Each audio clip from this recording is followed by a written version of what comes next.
New Thinking Aloud is presented by the California Institute for Human Science, Mind, Body, Spirit University, a leader in fully accredited in-person and online U.S. college degree programs in the topics we cover here. Visit their website at cihs.edu.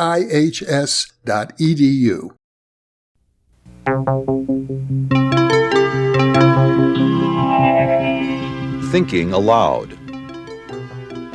Conversations on the leading edge of knowledge and discovery with psychologist Jeffrey Mishlove.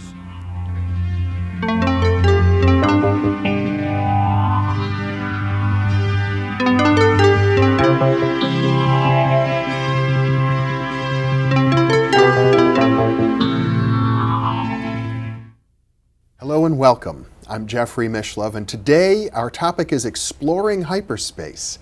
Hyperspace is the notion that space itself has more than the three dimensions that we experience with our senses. And with me is theoretical physicist Saul-Paul Sirag.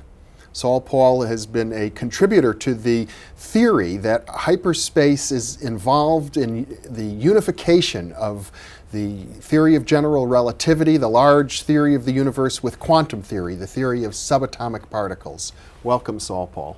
Thank you. It's a pleasure to be with you and to talk about a subject that I know has been a passion of yours for decades.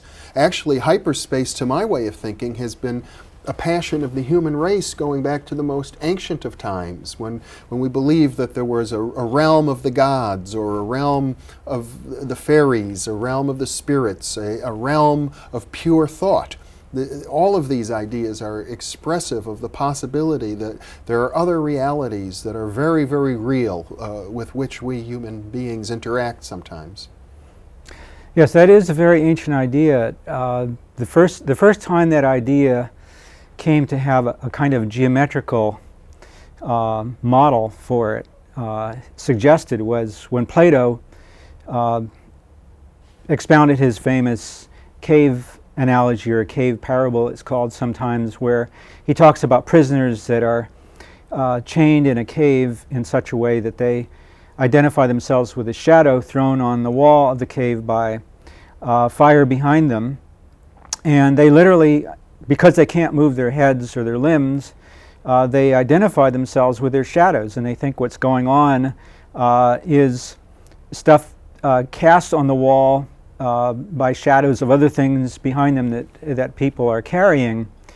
And as the story goes in Plato, one of the prisoners breaks away and breaks out of the cave into the full 3D world. He sees the full 3D world in the light of the sun for the first time, which is very different from just a fire in a cave. And he's blinded by the sun to a certain extent. He can't see very well at first, but he comes back to the cave to try to tell his fellows, what it's like really out there, and they think he's crazy, of course.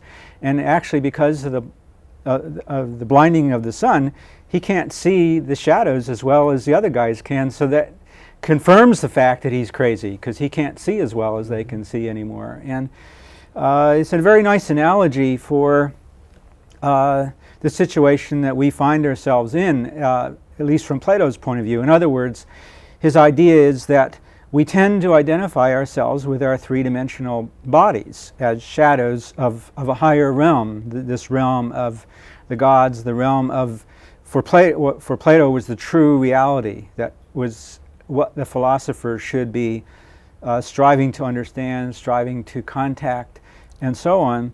But he was talking about more than just higher truth. He actually, to your way of thinking, was speaking about a geometrical truth. Yes, well, in fact, one thing that suggests strongly that it was a geometrical truth is that his well-known motto over his academy, Plato founded something called the academy. The word academy is derived from, actually. And the motto over the cave was, "Let no one enter here without geometry." Over the academy. Over the academy. Yeah. Let no one enter here without geometry. Right. So the knowledge of geometry is fundamental to Plato's all philosophy. All of Plato's thinking. And to the earlier Pythagorean philosophy. Which he got it from, actually. Plato was so influenced by the Pythagoreans. In fact, most of what we know about the knowledge of the Pythagoreans is in Plato, not elsewhere. And we know, of course, that Pythagoras was a great mystic who, amongst other things, believed in reincarnation. And so that when he talks about the geometries of higher space and other worlds, he's thinking about something very much related to human consciousness.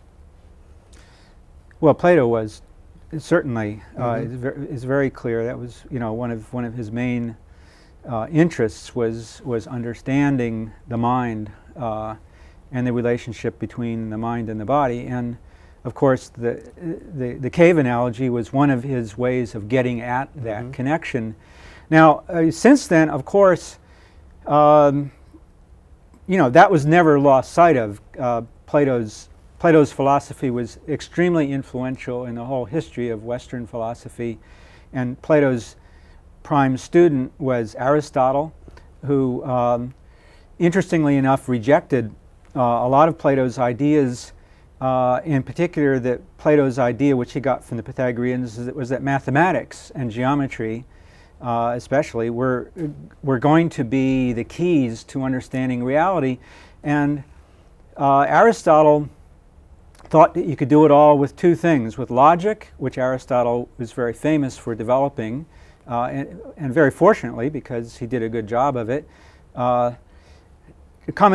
Aristotle thought you could do it all with a combination of logic and simply looking at nature to a certain extent, although he didn't do such a good job of looking at nature, as we know. But his logic is very sound. But unfortunately, Aristotle played down the mathematical side of Plato, and that was lost sight of for a long time, really in the West, until the Renaissance, when the Europeans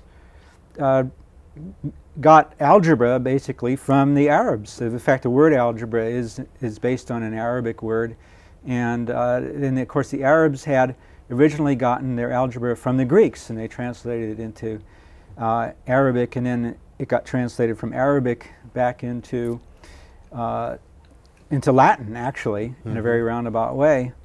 And when the Westerners started in the Renaissance times, in the 1400s and 1500s, started reading Plato again in better translations, and eventually actually the Greek.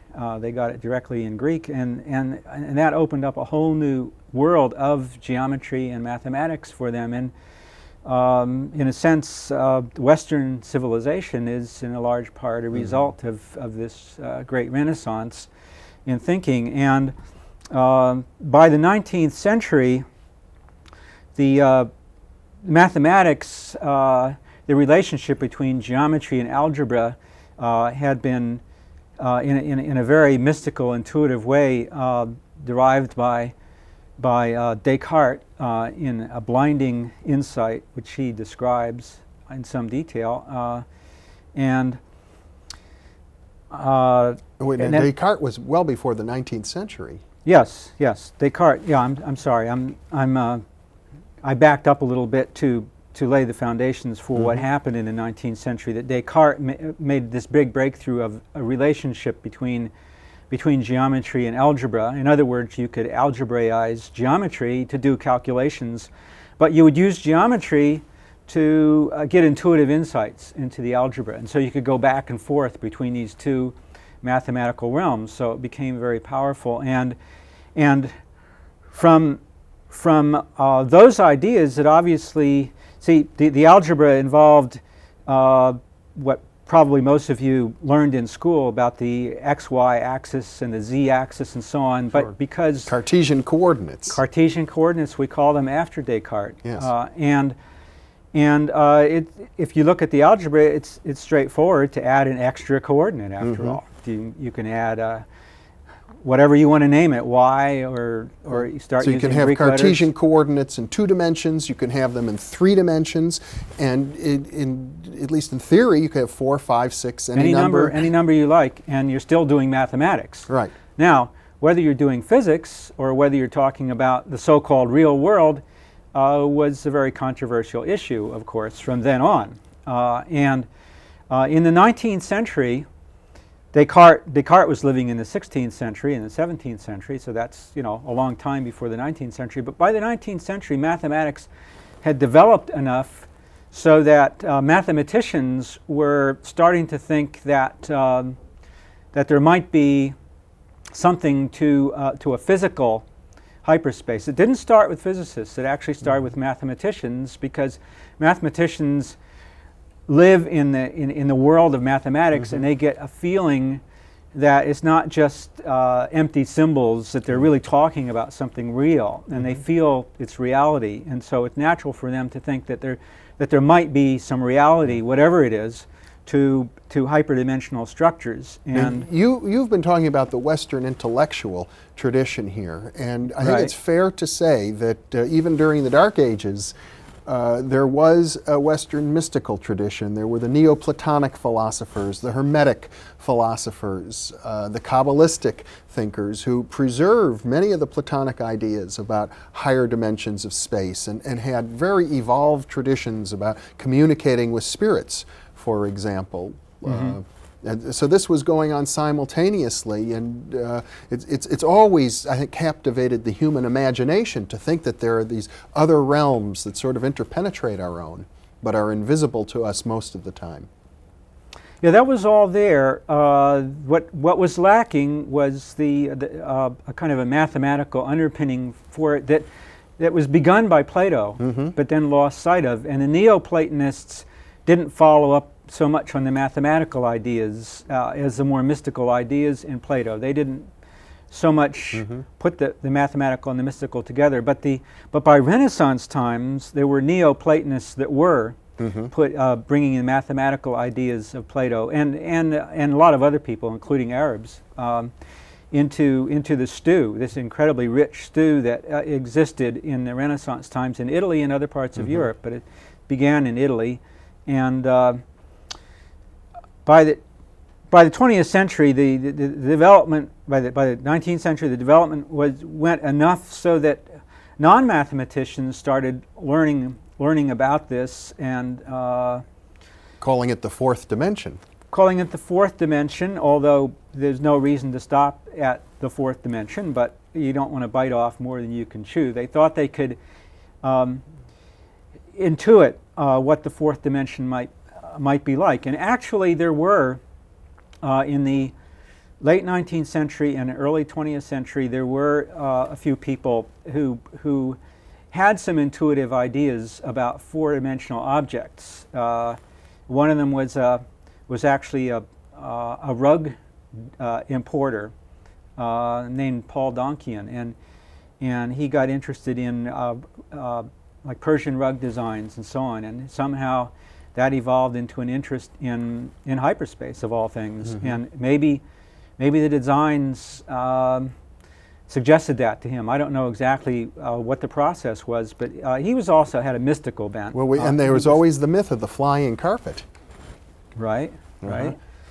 And he developed some real mathematical ideas, even though he wasn't really a mathematician. But he got the attention of some mathematicians who used his intuitive insights to further their own work on hyperdimensional, four-dimensional objects in this case. And there's another very interesting case of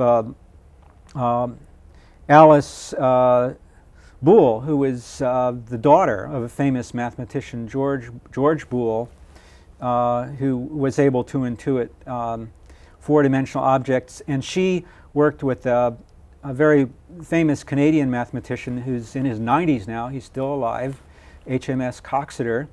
Coxeter writes about all of this in a wonderful book called Regular Polytopes, which sounds a terribly mundane title, but it's about hyperdimensional objects, not just four-dimensional, but any dimensional. So what we're seeing by the 19th century, the early 20th century, is that mathematicians are saying, let's visualize what objects would be like if there were four dimensions. And they start with analogies with the three-dimensional regular solids, which are, by the way, the five most regular solids are called the Platonic solids, after Plato, because Plato describes them, but in reality they should be called the Pythagorean solids because Plato said he got them from the Pythagoreans, and it's well known that the Pythagoreans came up with these solids, and they did a lot of other geometrical work too.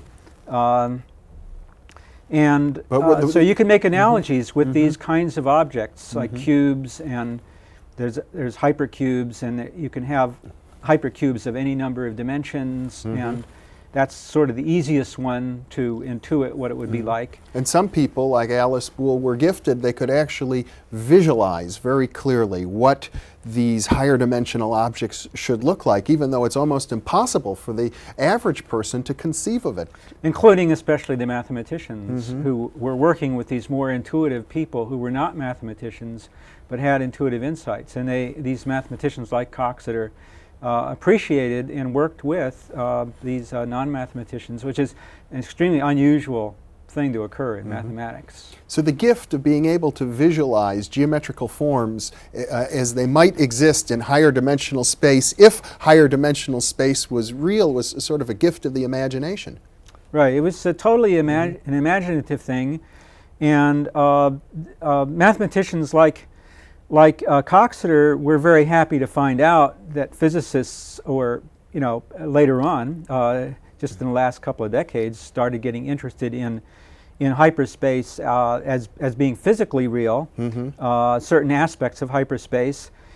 And of course, he liked the idea very much, but that wasn't what he was worried about. I mean, he was a pure mathematician. And mathematicians have always fundamentally followed the Platonic idea that the realm of pure forms, pure geometry, pure mathematics is real in and of itself, even if it's not physically real.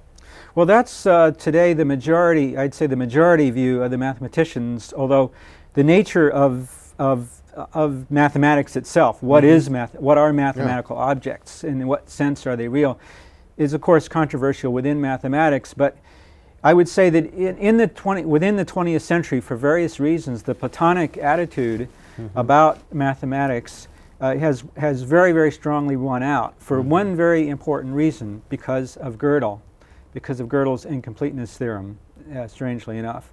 Before Gödel,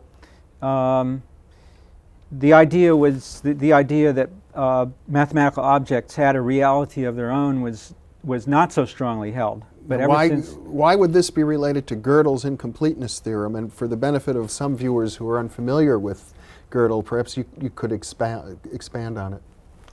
Well, Gödel's incompleteness theorem basically says that if you have a logical system, a system of axioms, we call it, from which is what you do in mathematics. To set up a certain area of mathematics, you set up a number of axioms and you try to derive all of the mathematics that you can from those axioms.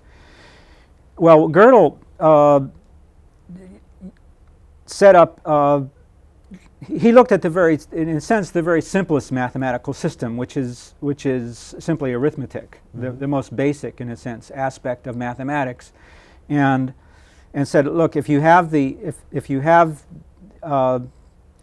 that you have all the axioms of arithmetic, okay, however many axioms you want to have as few as possible. It doesn't matter how many you have. If you have a finite number of axioms from which you claim that you can derive arithmetic, what he proved is you cannot derive all the true facts of arithmetic from any finite number of arithmetic axioms, and the insight above and beyond that Gödel himself made, that's very important for understanding the nature of mathematics, is that Gödel himself and other mathematicians following him could see the truth of statements beyond what could be derived from a set of axioms. So an earlier attitude about mathematics was just an axiomatic, it was just a set of axioms from which you could derive a bunch of truths, and that's what mathematics was. This was, for instance, Bertrand Russell's attitude about mathematics, and so Gödel's incompleteness theorem was a direct response to Russell. In fact, Russell's name is in the title of his paper. Gödel's paper. And so Gödel himself was a very, very strong Platonist. He called himself a Platonist. And because, you see, what the mathematician does is intuit the truth of something beyond the axioms that he's working with. Mm-hmm. He sees beyond that. And if you add that new truth, you can make that into a new axiom. Okay? So, but then, according to Gödel's theorem, mm-hmm. you will find truths. There must exist arithmetic truths which cannot be contained within that axiom system, and so on. So in other words, if I can paraphrase you, Gödel is saying that new truths in mathematics are ultimately derived through intuition, not through logic. And exactly. And by the virtue of the fact that we can make mathematical discoveries intuitively, that means that the realm that's being described has a kind of reality that with our intuitive eye we are seeing into that realm. Well, even the axioms themselves have to be intuited, mm-hmm. as I think any good mathematician would say. Well, and because in any system that a mathematician is setting up, in the early stages of the system there's always argument over what the best axiom system is. Yeah. And so the axioms themselves are intuited, really. But at this stage, mathematicians would view, let's say, hyperspace or the realm of mathematical geometrical forms as being real to them, but not necessarily real to a physicist. Right. Physicists tend to be not Platonists mathematically. Physicists have generally a very pragmatic attitude about mathematics and sometimes even about physics. But by pragmatic, I simply mean that they consider mathematics as being a convenient bag of tricks for them. Mm-hmm. Okay, what works, and what doesn't, you don't worry about. Okay, you don't worry about the nature of mathematics or how one area of mathematics connects to another area of mathematics. It's nice that the mathematicians figure all that out because then you can plug into it. Mm-hmm. Okay, and then there's a similar debate going on in physics about the nature of physics, whether it's just another bag of tricks for enabling us to make predictions that the experimenters can go out and check. Or, like Einstein believed, for instance, that it's not this pragmatic thing at all, but it's a way of trying to find out about the nature of reality. So that would be a more Platonic view of physics, in other words. That there is such a thing as reality. There is such a thing as reality to start with, and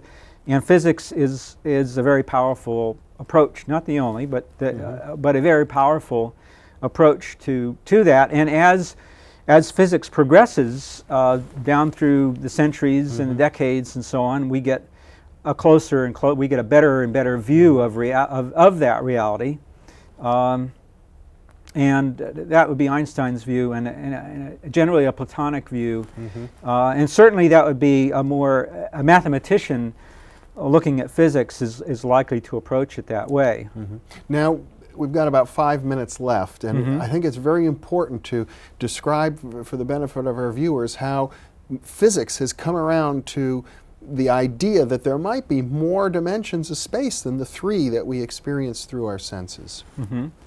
Well, that's a very interesting story. Actually, I would say that physicists haven't taken the idea of a real hyperspace, let's say, higher than four-dimensional space-time.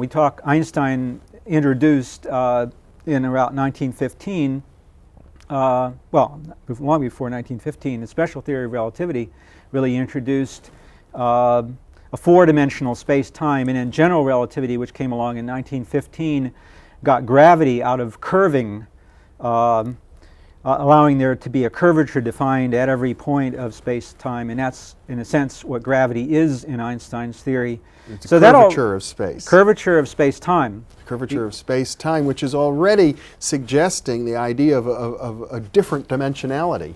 Well, that is a four-dimensional realm, which is a real realm. In other words, time is a dimension on a somewhat equal footing with space, because mm-hmm. you're talking about the curvature of space-time, yes. Not just curvature of space. Curvature of space won't do it alone, mm-hmm. Won't give you gravity alone. But it's totally, impossible for most people, I should think, and for me, frankly, to understand the idea of the curvature of time. Well, but we're getting ahead of ourselves, we're getting ahead of a ourselves. little bit. We have Yeah. just a few minutes left. Fortunately, we will have a part 2 Yeah. of this fascinating discussion, because these are deep ideas. Yeah. They're not easy to grasp. The next step to hyperspace, hyperspace of space-time, was actually taken in the 1920s by two physicists named Kaluza and Klein, and they saw what Einstein had done, that he had gotten gravity out of allowing space-time to be curved, and they said, well, if your uncle's a rich uncle and he floats you alone, we'll tap him for an even bigger one.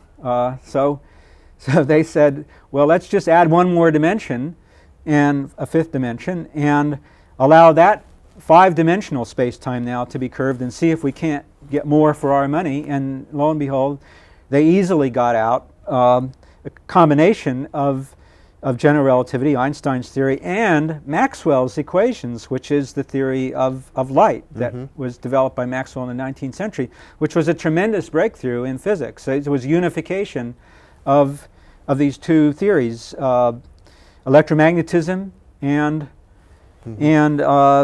gravity.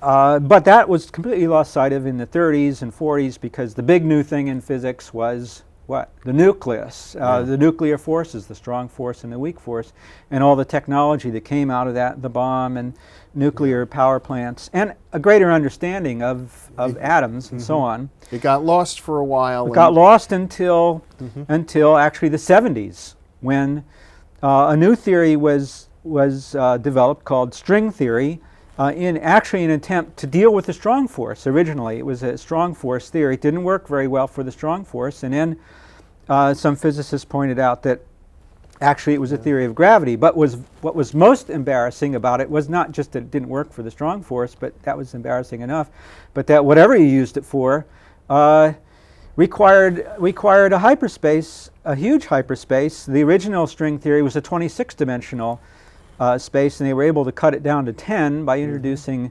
a new wrinkle called supersymmetry, which was absolutely necessary. Let me interrupt you, Saul-Paul, because we're just about out of time now, but where we seem to be is that with the development of these new string theories, hyperspaces became back in fashion, and it seems as if the great goal of physics is to unify many of the smaller theories, and as these unifications occur, what happens is there's a greater and greater need for thinking in terms of higher dimensions of space. Yeah, and let me just close by saying super string theory. We're out of time. Oh, okay. Well, we'll start there. Thanks, Saul-Paul. And thank you for being with us.